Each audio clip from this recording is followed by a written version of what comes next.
ચોટીલાના ધારાસભ્ય શામજી ચૌહાણે આંદોલનની ઉચ્ચારી ચીમકી, પોલીસની કામગીરી લઈને ઉઠાવ્યા સવાલો। એક તરફ વડાપ્રધાન મોદી ભ્રષ્ટાચારની વાતો કરીને અગાઉની કોંગ્રેસ સરકાર પર પ્રહાર કરી રહ્યા છે, બીજી તરફ કેટલાક પોલીસ અધિકારીઓ આજે પણ ભ્રષ્ટ હોવાની અને લોકો તથા ભાજપના કાર્યકરોને હેરાન કરતા હોવાની વાત કરીને ભાજપના જ ધારાસભ્ય શામજી ચૌહાણે સહુને ચોંકાવી દીધા છે। ભાજપના ચોટીલાના ધારાસભ્ય શામજી ચૌહાણ પોલીસ અધિકારીઓ પર ભડક્યા છે।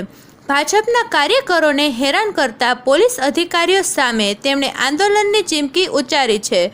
લોકસભાની ચૂંટણીને લઈને ચોટીલામાં ભાજપના કાર્યાલયનું ઉદ્ઘાટન હતું। આ દરમિયાન ચોટીલાના ધારાસભ્ય શામજી ચૌહાણ પણ ઉપસ્થિત રહ્યા।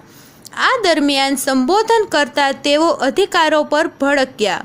તેમણે કહ્યું કે રાજકોટથી બામણબોર સુધી હાઈવે પર 7 થી 8 જગ્યાએ ચેકિંગ કરવામાં આવે અને એમાં વાહન ચાલકોને રોકીને તેમને દંડ ફટકારવાની અને વાહન ડિટેઇન કરવાના પ્રયાસ કરવામાં આવે છે। આમાં ઘણા ભાજપના કાર્યકરોને પણ હેરાન પરેશાન કરવામાં આવે છે।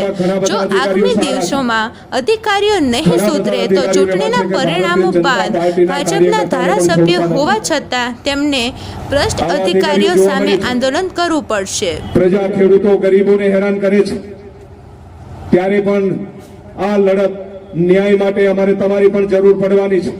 છેલ્લી 7 તારીખની રાહ જોઈએ છે।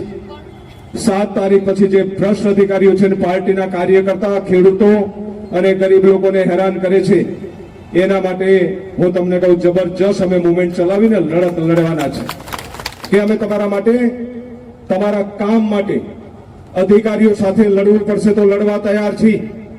ભ્રષ્ટ અધિકારીઓ જે ભારતીય જનતા પાર્ટીના કાર્યકર્તાને નુકસાન કરે છે ને એના માટે અમારી તૈયારીઓ છે।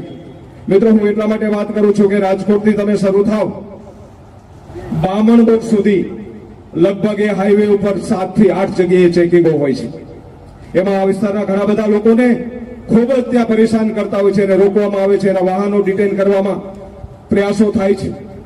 ત્યારે અમારી ફરજ બને છે કે હું ધારાસભ્ય તરીકે અમને જેટલા ફોન આવ્યા છે એમાં એક વાહનનો દંડ નથી થવા દીધો, એક વાહન ડિટેન નથી થવા દીધું।